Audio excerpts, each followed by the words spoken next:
God said, I have heard the cries of the victims of Sodom and Gomorrah. They are wicked and evil, straight ungodly people, and I see that I can no longer ignore them. But before I destroy them and every one of them dies, I must see this level of sin in my own eyes. And I can easily see it from the sky, but I am coming down. It can't be bad as it sounds.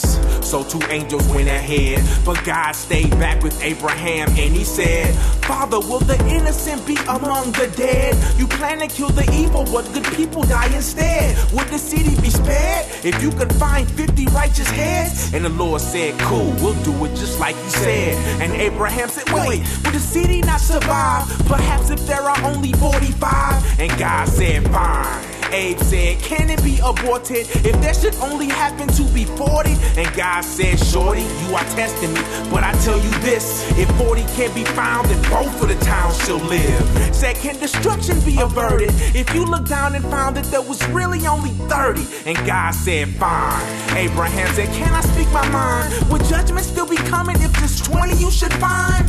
And God said, let's just make it 10. If they are righteous men, then I will save the town for them. And then there was nothing left to say, but okay. They finished their conversation and God went on his way. And later that day, Abe was disturbed. The stories of murder and perversion that he had heard in Sodom and Gomorrah sort of figured they were done. He thought about his cousin, said, I should have asked for one. 2 angels went to Sodom and they stopped to see what they could see, but then they were greeted by Lot. He hollered out, please come to my house to rest your feet and eat, and in the morning you may bounce. And the angel said, no, we wouldn't dare. We think we'll stay right down here in the city square. But Lot insisted, and the angels, they listened. He said, follow me. They went back and had a feast, but in the middle of their eating, they were interrupted when the door started beating. He looked out the peephole, and behold what he was seeing. His house was surrounded by a couple thousand men, and they said, let us in, or better yet, just send out both your friends, cause this is the beginning, and we'd like to meet their end. And Lot said no, and he stepped out of the door. He said, I must decline, cause what you have in mind is gross. Yo, please don't be mad cause I deny you, but I have virgin daughters, perhaps they may satisfy you.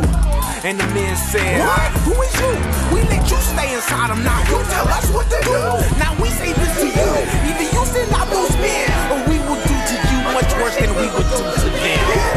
And they tried to grab Lot, but the angel pulled him in and then made sure the door was locked. And the men got hot, and they was meaning business. They was kicking at the door, and it was coming off the hinges. But then this bright light popped on like a nightlight. Each and every sodomite type lost his eyesight, and they was blinded, looking for the doorway, but they couldn't find it. The angels asked Lot, if you have any family in this spot, you got to get them out, cause we're about to make it hot. So Lot told his 2 daughters, fiancés both, the Lord says we must go.